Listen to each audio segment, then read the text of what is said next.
kia piri, kia tatamai. Kia piri. Kia piri tatamai, e ngā iwi. Ki runga te whenua, ora kei e. Ka uia. Ka uia ake rana wai te pohiri. Maku e ki atu, ora kei tupuna, ora kei whakapapa, ora kei tangata, kia orara. Patua. Patua tupuna, patua whakapapa, patua tangata kia orara.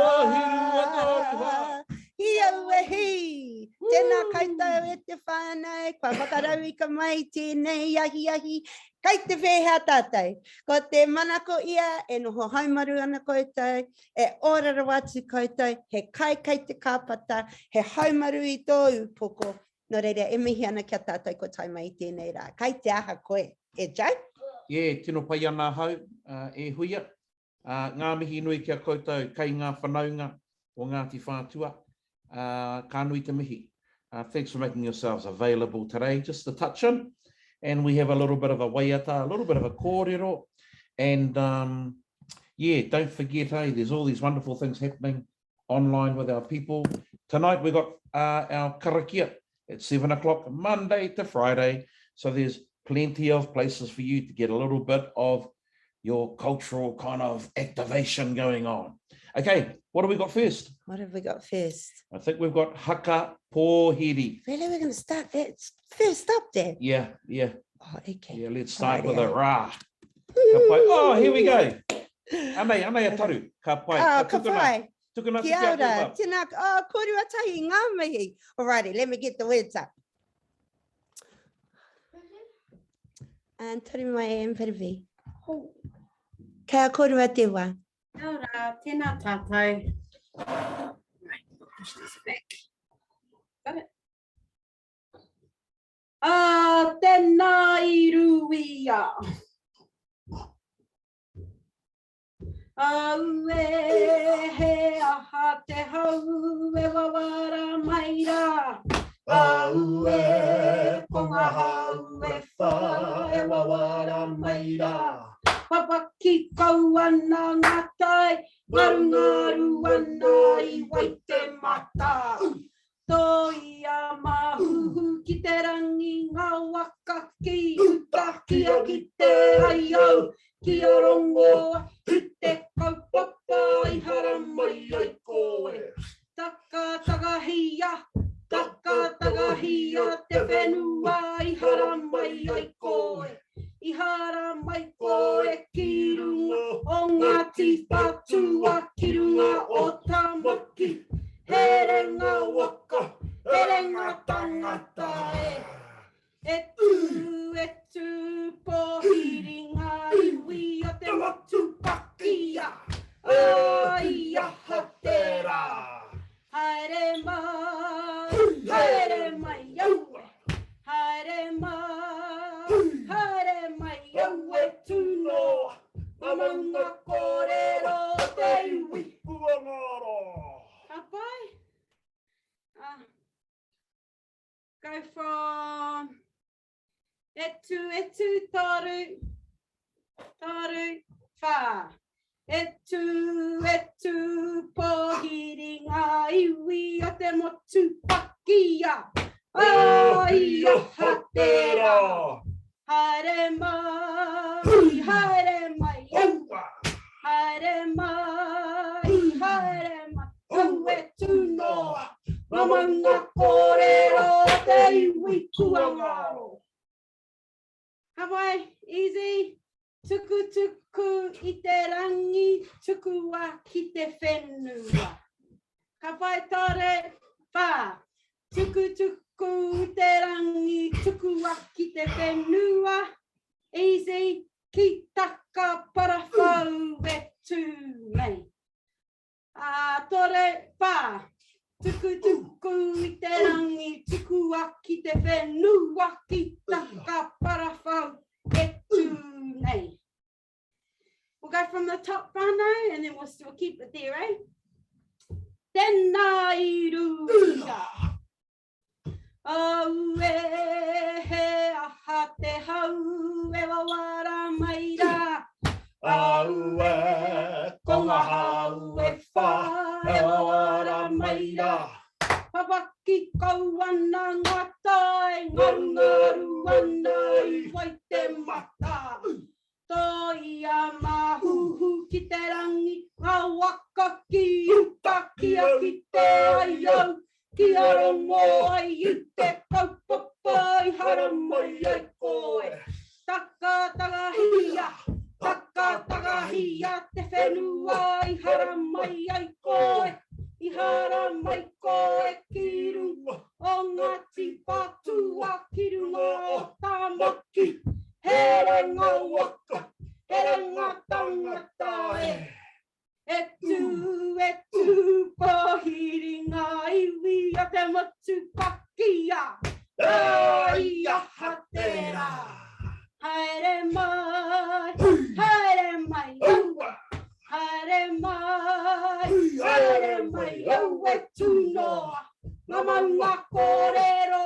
Iwi kua ngāro. Tuku I te rangi, tuku aki te whenua ki taka parawhau. Ngā mihi. Paitikiti a koe, Kazi Taz. Yeah, what up? O ngā mihi nui kia kōrua, he kaka katoa au ki te, hey, you sure we can't just do it once more? Ka pai. Awesome.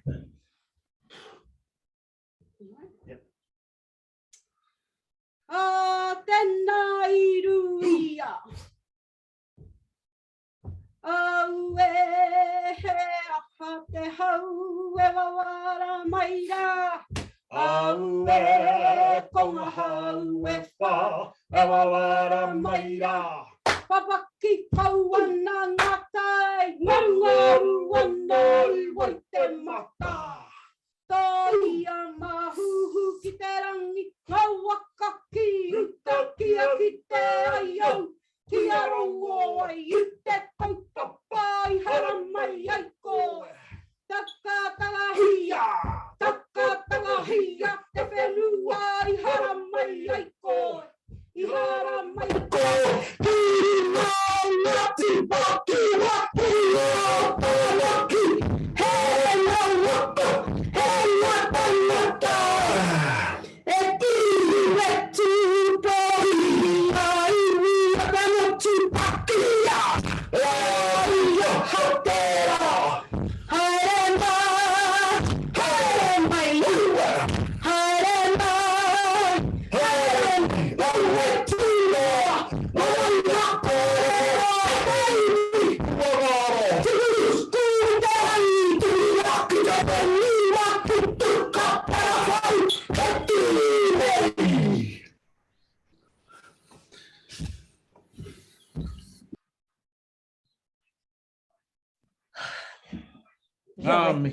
Ngā mihi nui kia koutou. Alrighty, kei hea tātou te. Hey, thanks, guys. We're moving that along. Kia ora taru, tahua. We're going to jump on to Whiringa-a, that beautiful fire, tupuna of ours. Toko whitu ana tamariki, ko tātou tēnei e tūnei. Kare roa e te whānau. Nau kua kapi te whenua I ori, maunga nui ki tāmaki maranga.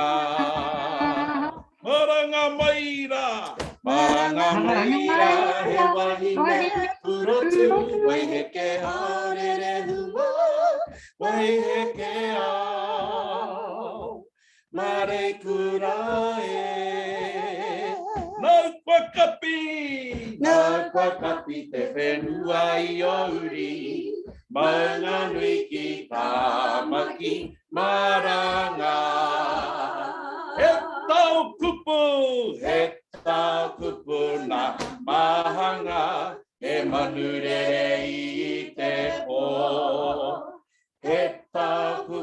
ana mahanga, e manurere I te pō.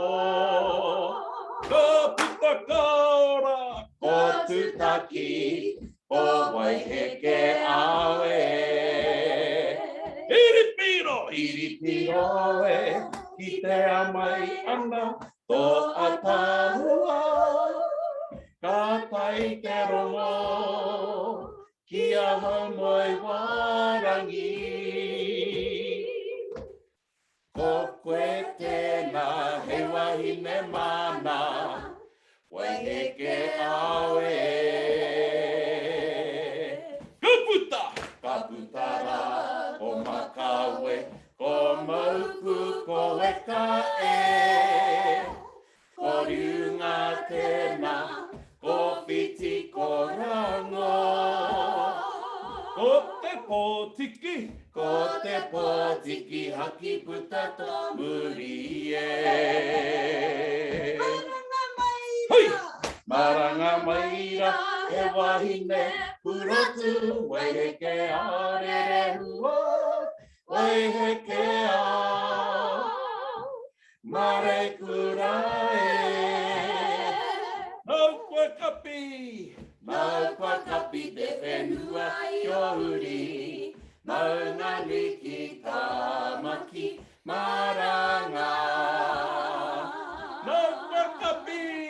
Maukwa kapi te whenua ia uri, maunga liki tamaki maranga. Maranga hi! There you have it. Our beautiful tupuna whaia, Waiheke-a. Man, can't forget about we can't forget about Haumoi Warangi. My daughter just whispered in my ear, Dad, you're a little bit flat. Ooh, love having my daughter back. What have we got now? What have we got? Uri o manu manu, if we could just ask Piripi, if he could just take us through that karakia, which we've turned into a ngeri, uri o manu manu. Kia koe tua. Kia ora rā tātou. Tēnā koe uncle, tēnā koe auntie. Yeah, man, you fellas are cranking up in your whare. Beautiful, wow, beautiful voices coming out of there. Good to have the cousin back. Okay, whānau, che. That's us. Tēnei au ko te uri o manu manu, ko te aitanga tiki. He matakahi, he manuka, he kahika, ia humai, I te kohanga tapu tapu ātea, I te whare o te manuka, I te whare kura o manuka pua. Tēnei au te ho atu nei, hoka I a wai, ana āringa, hiko ia te whetū, hiko ia te marama, kei te whai au, kei te ao marama e.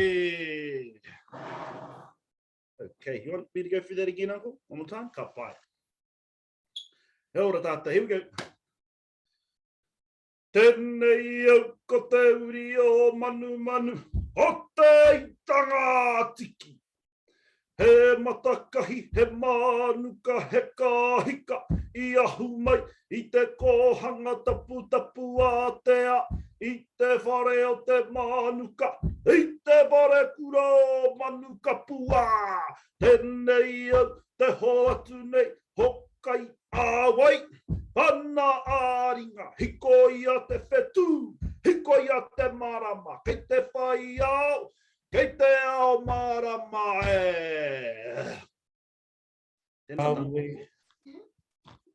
Rawe, thank you for that, Piripi, ka nui te mihi. And again, that's just one of our work-ons, and we just keep getting better and better and better until we have too much kai in our kete. Hey, lovely, lovely, lovely. We're going to have a look at our kātuau. We haven't done that for a while now. So let's just go through our kātuau. Kātuau I te kai o tōku wakatapu ko nā huhu ki te rangi wai ka retu ana te moana o kai para I whakatau ki hia ai. Ki te kōrero takahuri waka wakarerewa. Hine kia ka ke au ki te taumata o puke karoro. Ki reira pure ai. E ngā hau o tā whiringa te a katahuri atura. Ki ngā hiwi hiwi kai. Karawera kai o takanini. O kuko iwi e takata maira. Kia pākuringa ki te pō whakairo kautu ki wai te matakoia. I mata ki te hia ai e tītai. Ka unu au i ngā puna wai o te ipu pākorehi. Ko e tonu atu ki maunga whau. Ki maunga kie kie. Te noho maunga tūpuna ka hoki nei au. Ki tōku kāinga ki ora kei. Ko te puru a tā maki. Ko tumu tumu whenua ngā whare. Ngā tifātua te iwi. Ngā kuri pure pure o tā maki. E pare e ngara I te hina pōuri e. Rawe, ka pai, ka nui te mihi. Good to give a little bit of energy back to some of those older waiata. We're now going to jump on to one of our newer waiata, Hiwi Onepu. Yes! And Hiwi Onepu, again, if you can imagine, sitting in those warm sands down at Tā Porapora, looking out to the entrance, to the mouth of the Kaipara Harbour, and that's where we start to do our mihi and our tangi to all of these different significant landmarks. Ka pai? Okay. And we'll go as far as we can. Kei reira tuna taru mai Piripi. Ka pere. Okay, all right. Well, Bailey, korua. Bailey, Piripi? He ana te whakahaere tēnei. Otherwise you got Huia and we're going as far as Huia goes. Paina? All right, well, that's us. E noho nau I te hiwi o ne pu I tā pora pora he unga tapuno. O hakatau korongo mai ki te wai ki ngana ngā tai e. Kai tauhara ngā rua I puta ai te kōrero. Ka tai anō te iwi kai raroa e. Matai ake ki tangara whakamana mana. E moe e hau e. I te moe ngā whakarewa kamarama te atatu hake atura. Ko wai o nui kongi tu. Ko manunu tahi ko te kawau e. Wai hape mai ki manu kapua kei tawiti. Ko tu tā moe ki te rangi. Ko nganai ki raro e. Kei taku tua ko o ka hukura. Ko kiki tangi a ko atua nui e. Kia rapu no ai te kaka nui a paneira. Kia pā te ihu kia popo popo e. Kahore a Huia I te haere pāhi atu I tērā wahanga. Pai ana, but can we do it again? Because I think Huia was pretty mean for that first party. Oh, okay. Yeah. Te katoa. Yeah, te katoa tēnei whārangi, Ka pai. E noho nau I te hiwi o ne pu I tā pora pora he unga tapuno. Te waka o whakata. Korongo mai Ki te wai ki ngana ngā tai e. Kai tauhara ngā rua I puta ai te kōrero. Ka tai anō te iwi kai raroa e. Matai ake ki tangara whakamana mana. E moe e hau e. I te moe ngā whakarewa kamarama te ata atu hake atu rā. O wai o nui ko ngitu, ko manunu tahi ko te kawawe. We hape mai ki manu kapua, kei tawhiti ko tu tā moe ki te rangi. Ko nganaya ki raro kei taku tuako o ka hukura ko kiki. Tangi a ko atua nui kia rapu. Noa i te kaka nui apa nei rā. Kia pā te ihu kia poko poko e. Wow, beautiful. I so love the rangi that Taru Mai and the team have put to that. We're so lucky. Ruatau, torutau, whātau ki muri, 4 years ago. Yeah, my hands were fishing into the kete looking for a waiata. Now, oh, I can't even get my hand to the bottom. We've got so many waiata now kete. Nā reira ngā mihi nui kia koutou e ngā whanaunga. Let's jump into a little bit of a happy hari kai, eh? Happy hari kai? Yeah. Okay. This hari kai here, it's a short little acknowledgement of the manaki of maybe a marae or a whānau, and probably more in the tamaki and the kaipara area. Riro i te horo tai. Kaipara pātiki. Riro i te horo tai. Parata maki pātaka wai wai te mata pakaru te tiha te ware ahuata. He rangi makere aueha. Riro i te horo tai. Kaipara pātiki. Riro i te horo tai. Parata maki pātaka wai wai te mata pakaru te tiha te ware ahuata. He rangi makere aueha. Wow, eh? She's all party here at Whiringa today. You know, yeah, and that can just be joined on to, you know, Aue ha he, jinga jinga, then straight into a little guitar waiata or something. Okay. Kia tai. Oh, I think we're going to do iwi kāinga, eh? Te iwi kāinga. Yeah, let's get our feet back on the ground. No? You don't Oh want yeah, to? te iwi kāinga. Yeah, let's do te iwi kāinga. Again, we're just brushing over. We're trying to round off that wheel and get the wheel nice and round, eh? Ka putara ki te aho e. Te iwi kāinga, karanga mai. I e nei uri o whātua e. Pepe paha! Sumaira pepe taharua wheke. Ka putara ko ka hurau, po wai heke au e. Karanga mai! Karanga mai. Karanga mai! Te iwi kāinga, nau te pohiri o te rangi e. Rangi tamiro, ai ngā here o te aroha e. Ka putara ki te aho e. Te iwi kāinga, karanga mai. Karanga mai! Ki e nei uri o whātua e. Makawe! Tumaira makawe ko pāwhero. Hoi! Ka putara ko hukatere, ko tuperiri e. Karanga mai! Karanga mai.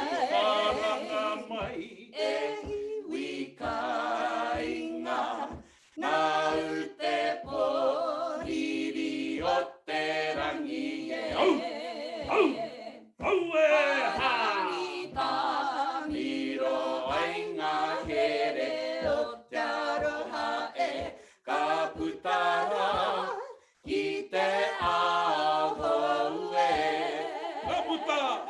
Ka putara ki te aho e. Oi, te aki ia mai! Hi au e hi. Wow, there you have it. Co-precepts for Joe. Yeah, I'm doing a few press-ups, I think, after that little delivery. Ngā mihi nui, again, that there's when we go to other kāinga, when we go to other places, and we can mihi to the iwi kāinga of that particular marae or that particular rohe. Beautiful. Oh, let's have a little talk, eh? This is our little kōrero about our tupana whakatau pōtiki. I'm going to turn my mute on. Right, and Hui is now on mute, and I have the mic. Ooh. Now, let's just have a look at this this whakapapa here, your fella's whakapapa. And let's start with Kai Tangata at the top. Remember, Kai Tangata's that fire, eh? Lives up in the heavens, and she hears about, Kai Tangata is a fellow who's married to Whaitiri. Whaitiri thinks that Kai Tangata's a bit of a ruffian, but he's a bit of a softie. So Whaitiri and Kai Tangata, they have Hema, and Hema marries Urutonga. Now, they have a couple of boys, but we'll focus on Tāwhaki. And Tāwhaki has superpowers. Whenever you see lightning and thunder, the lightning is your tupuna Tāwhaki. So yeah, on a really ugly, thundery night, don't be scared. It's really just your tupuna Tāwhaki having a little bit of a yawn. Kampai? So it's Tāwhaki, and he marries Hine Piripiri. Now, I think what's interesting here is that now we start to have this whole philosophy of Tāwhaki and his son and their sons having to retrieve the bones of their fathers, because of warfare and battles and the bones of their fathers being taken away. And so Tāwhaki does die, as we all do. And so we have Wahiaroa, who ends up having to kill Matuku Tangotango, the ogre, and retrieve the bones of his dad, Tāwhaki. So Wahiaroa marries Kura, and they have Rata. And Rata, we know, is the old fella who forgot to have karakia. And of course, the tree keeps standing up, eh? And so Rata has to go and avenge his dad as well. Actually, it's Rata who kills Matuku Tangotango, the ogre, and it was his dad, Wahiaroa, who got eaten by Matuku Tangotango. So let me just correct myself there. And so Rata ends up having to retrieve the bones of his father, and they have two whakararo. Two whakararo marries Apakura. Now, we're getting into the kōrero for our tupuna, for whakatau pōtiki. And so when whakatau pōtiki is born, his mother, Apakura, she believes him to be stillborn. And so she wraps him up in a cloak, in a korowai, and goes down to Tangaroa and throws her son into the ocean to return him to the elements. However, whakatau pōtiki wasn't stillborn. And so whakatau pōtiki ends up being retrieved by a tohunga, and the name of that tohunga is Rongo Takawhiu. Rongo Takawhiu. Yeah. So that's the name of the tohunga who lives under the ocean. He retrieves the body of whakatau pōtiki, and he brings whakatau pōtiki to life. And so whakatau pōtiki is raised under the ocean by Rongo Takawhiu. Whakatau pōtiki has a wonderful upbringing. Whakatau pōtiki is given all of the knowledge and all of the different powers that his tohunga matua whāngai can give him. And so one of the things that that whakatau pōtiki does is he can shape change. And so he becomes this kind of shapeshifter. And one of his āhua is the pūngā were were, which later on in life becomes a real symbol of whakatau pōtiki. One of the things that whakatau pōtiki loves to do is whakatau pōtiki loves to fly kites. And these are called manu aute, or there's other names for these kites, but manu aute is a name that I know. And so he loves to fly his kite while he's running along the seabed. His feet are running along the bottom of the ocean, and his kite is sticking up through the water, and the kids on the land, they can see the kite of whakatau pōtiki gliding over the water, and they look out and they go, ha, ko whakatau pōtiki tēnā. And they recognise that that's whakatau pōtiki flying his kite. So it was a really big thing for whakatau pōtiki. Whakatau pōtiki eventually grows up and he leaves his underwater home and comes ashore to be a part of his people. And whakatau pōtiki, he's also having to learn the ways of warfare and leading people. And so he becomes a leader amongst his people, and particularly in warfare. Like his father, Tu Whakararo, he is the apex of the warriors of Hawaii. And so within the karakia that we learn as a Waiata, mānawa mai, there are kōrero in there. For whakatau pōtiki, there is only one. There is only one warrior in Hawaii, ko whakatau pōtiki anake. And then it goes into these wonderful kōrero, which we use as whakatauki now. He koutu whenua, he take whenua. Whiria te kaha tuatini mōu. You know, girdle yourself, wrap yourself in the many plaited strands war belt. And so, you know, he koutu whenua, he take whenua refers to land is immovable, but people die.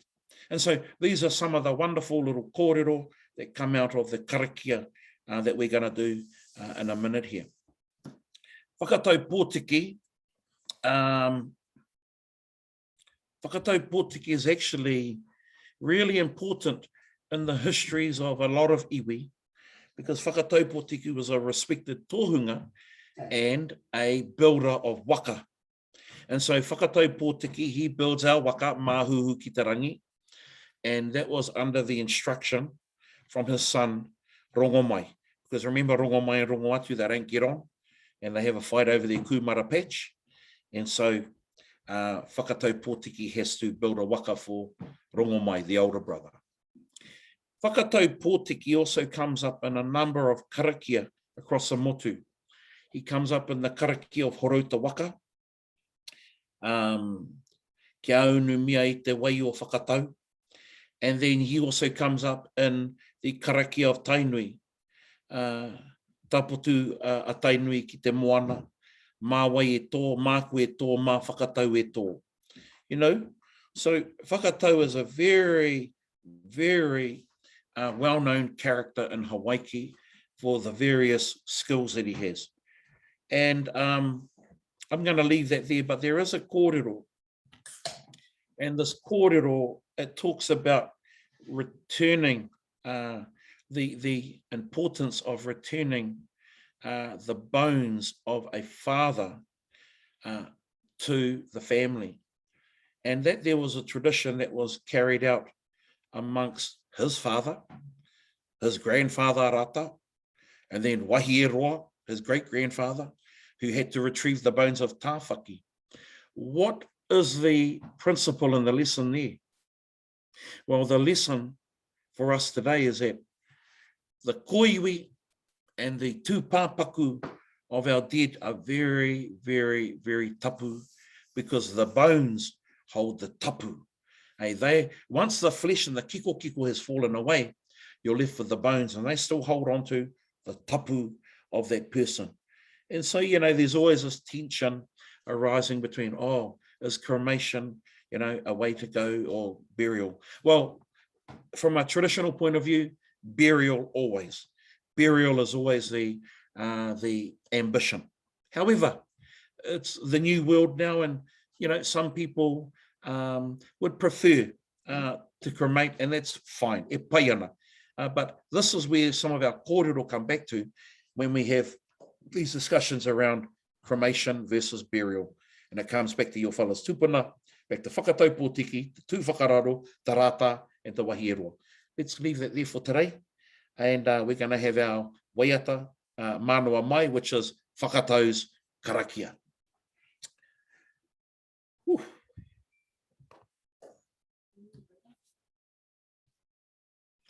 Manawa mai tatau mai e tu te riri e tu te nguha e tu paninihi tu parere tu pako ko ta ihea ko ta iraro I aku taha kangaru e tu ki te rangi te whakarangona mai ai ki taku hau taua papa te watitiri runga te rangi kararapa mai te rangi te whakarangona te ati tupua te ati tahito te tupua horonuku te tupua horo au tākina te manu tākina te pō ki raro tonga oi tākina ki Hawaii ki rongo te pō rongo te ao te ue ariri te ue anguha te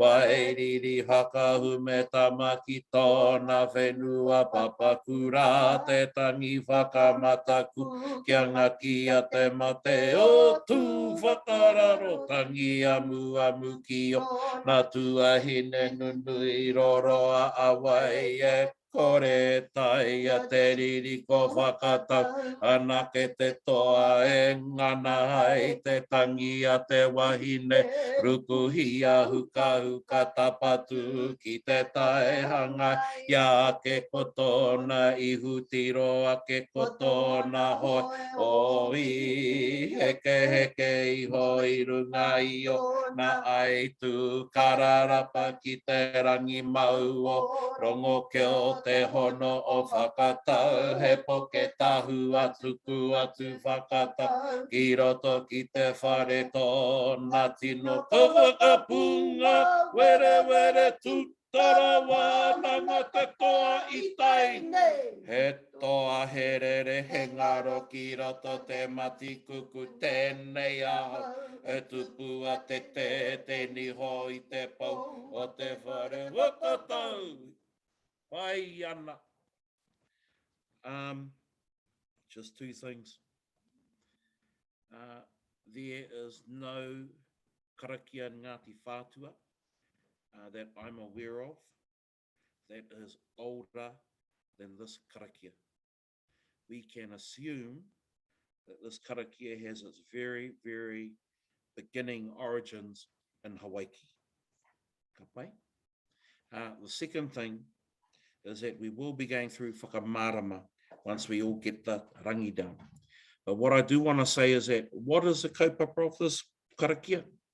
It is the life story, the narrative of the journeys of whakatau. And there is one reason we elevate this karakia and the narratives within it. We elevate them because they make us feel good. We elevate them because it gives us real connection back to whakatau. So this is about a man, about a legend, about a tupua who was absolutely at the top of his game in Hawaii. So on that note, let's turn it over now to our lady to take us into... Oh, can we just run through from ka whakapunga wiriwiri to whakatau just 3 times? Yes, of course. Yeah, because he mea hou. Yep, ka pai. Ka whakapunga were tu tarawa nanga te toa I tainei. He toa herere he ngaro ki roto te mati kuku tēnei ahau. He tupua te niho I te pou o te whare whakatau. Ka whakapunga were tu tarawa nanga te toa I tainei. He toa herere he ngaro ki roto te mati kuku tēnei ahau. E tupua te niho I te pou o te whare whakatau. Ka whakapunga were tu tarawa nanga te toa I tainei. He toa herere he ngaro ki roto te mati kuku te nei a hau e tupua te niho i te pou o te whare whakatau.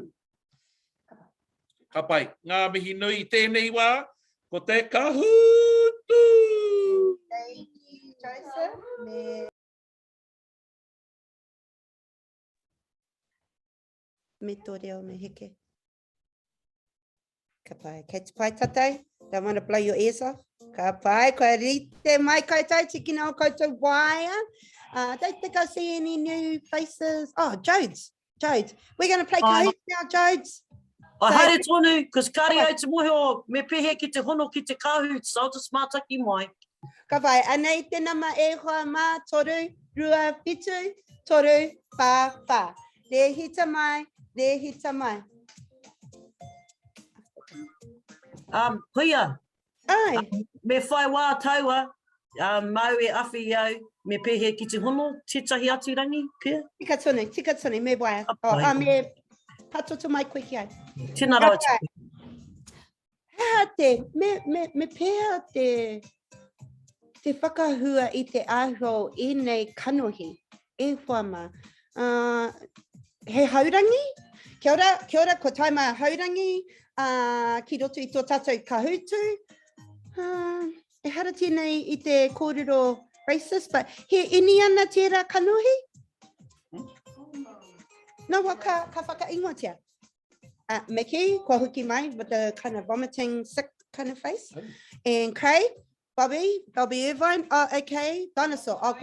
Dinosaur Panda and Smiley, okay, funny face. Apakura, maha, Omek, whakatau pōtiki, tēnā koe e whakatau pōtiki, no mātou te whiwhi, kua kuhu mai koe ki roto i tēnei kahutu, i tēnei ahi. It's me, no, it's you. Tiri, tēnā koe, Tiri Smelly Bum, kua hoki mai koe, kei konei koe, Josh. Ka pai, ka āhua tuari te kai he kona katai ka koke whakamua tatai.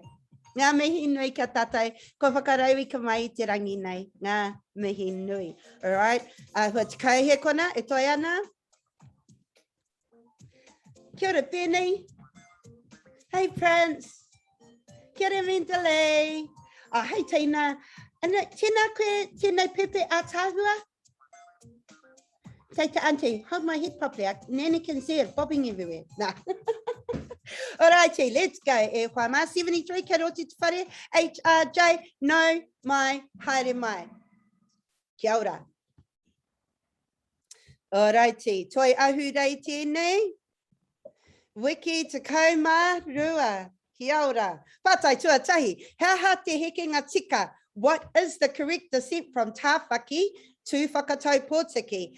Is it tāwhaki rata tu whakararo wahi e roa whakatau pōtiki? Tāwhaki rata wahi e roa tu whakararo whakatau pōtiki?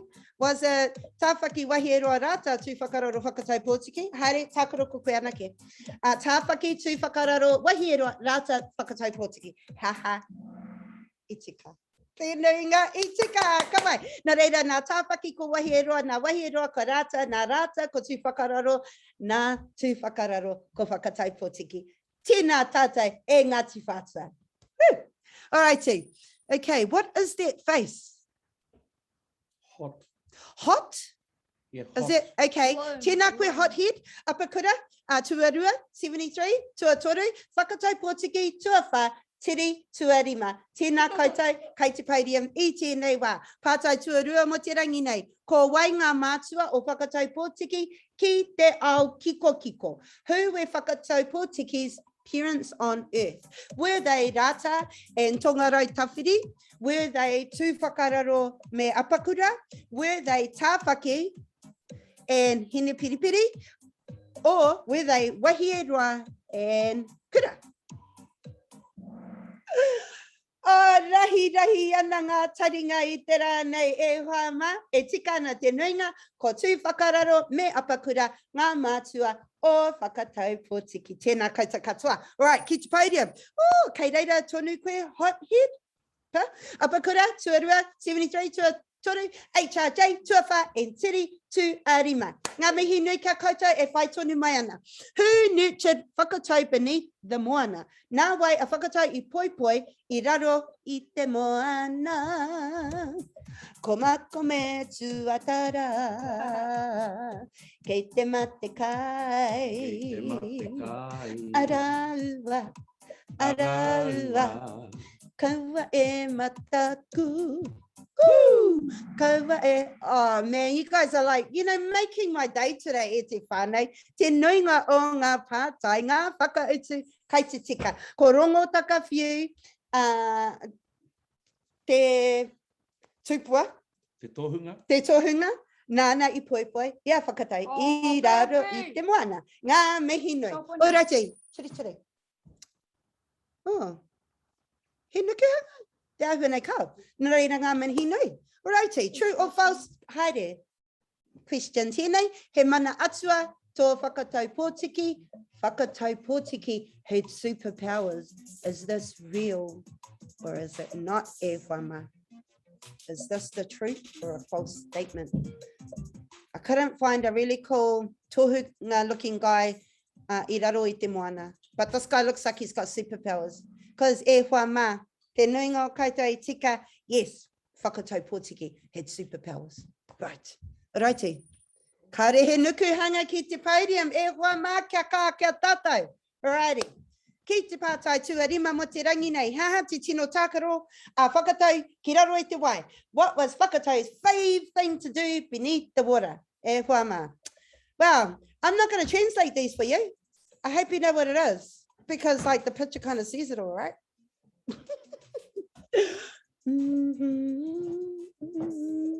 Nah. Whakarere mani tiki, nah, I can't, because like it's like completely giving it away. Hey, you guys got it anyway. Ngā mihi nui. Whakarere manu tuku tuku te pātai, te whakautu e tika ana. Ngā mihi nui. Alrighty. He nuku hanga ki te podium. Wow, this is here ki tēnei ki mai. Te nuinga o te waka nuku, ka neke. Hare tēnei rangi. Tēnā koutou ki te podium.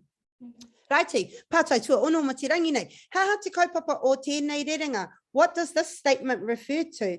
Ka whakahokia te taiaroa ki te whare tau wā. Ka pai. Does this refer to burning down the whare that housed his father's bones? Does it refer to whakatau successfully beating Te Ati Hāpai? Does it refer to returning his father's bones to his mother, or whakatau choosing to battle with only a select few, the best he had? Oh yes, awesome. Tēnā koutou. Man, what a massive game. Or my questions are getting too easy. One or the other. Exactly. E te whānau, returning his father's bones to his mother is what this refers to. Do you want to make comment on that, Joe? No? Ka? No ki te wā? All right. No ki te papa e whama. Right, ki te papa. Oh, kua heke a hot head. All righty. Tiri, kua piki aki ki te tuatahi. Apakura tuarua, 73 tuatoru. Omak. To a far, and you got that burning flame of 6 correct answers in a row. E Omek and Smelly Bum, ko tai mai koe ki te podium. Tēnā koe. Alrighty, pātai tua whitu mo te rangi nei. Haha tēnei rā o te maramataka. I didn't even have to translate this anymore because you guys are like really onto it. JDN, you can't put your answers in here, everyone can see them. Nah. Alrighty, is it Tangaroa a Kiokio, o tāne, o rongonui, Mauri rānei. Remember whānau, been encouraging us to get the Hina app on our phones. Doesn't cost a cent, e te whānau. Oh man, what happened there? Oh, Jay, you didn't give me any kōrero. Kia kā, sekina te app, it's called Hina. Yeah, and I'll tell you every day of the maramataka. E wha ma. Ngā mihi nui. Alrighty, tere kei mua, apakura tuarua, 73 tuatoru. Bobby, kei te podium, HRJ. That was a long time, Bobby.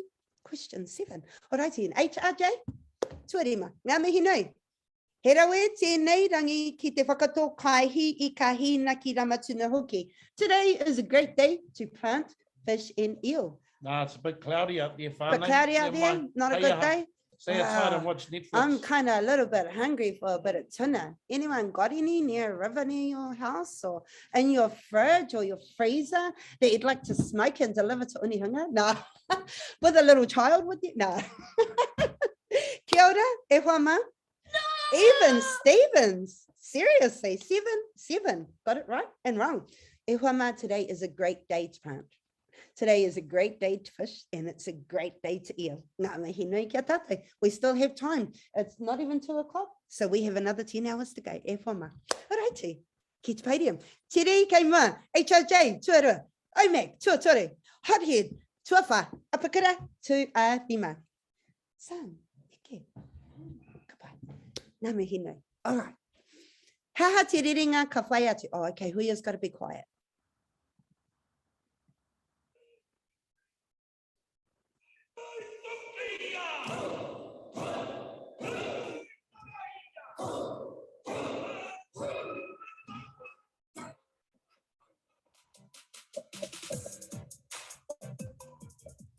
Help it over. Ngati marua, marua nuku, he whakakaito ha. Kia ora. Hey, these guys know this haka, ngā mihi nui. I don't think I had the words up there. I don't think the words were on there. Tiri kei mua au mek tuarua, hothead tuatoru, HRJ, tuawha, apakura, tu a rima, ngā mihi nui. Pātai te kau mo tēnei rā. Oh, pātutungia. So you have to type the answer, e whamā. I'll just turn our sound up.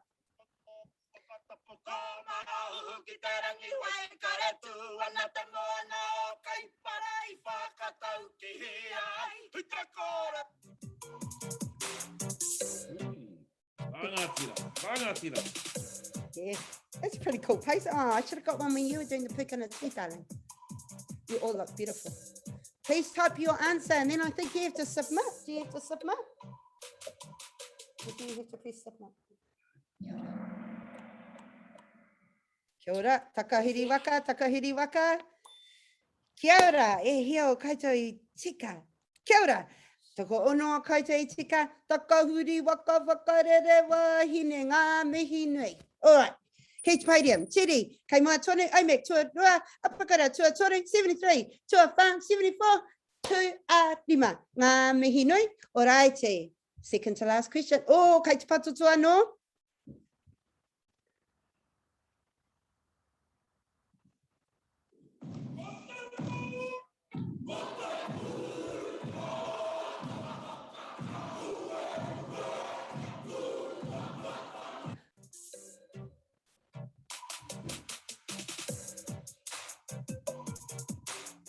E whamā, type the next 4 words of the haka. You have another 6 seconds to go. You can do it. 4 words of the haka. 4 words of the haka. Toko, I te riri e te riri e. Tēnā koutou, I te riri e. Koira I whai atu. Ngā mihi nui kia tātou. Ki te podium ko wai keihia. Kaore he nukuhanga, ki te pātai whakamutinga mo tēnei rangi e whamā, haha te rārangi ka whai atu. Whakakahanga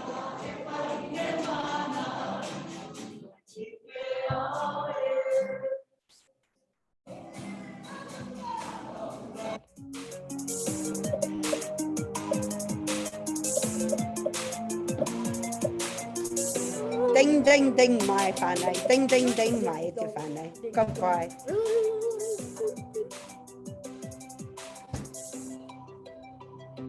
Ka putara, ko makau, tēnā koutou e te whānei. You know, there was probably most of us here didn't know this song when we first started doing this. So ngā mihi nui kia tātou.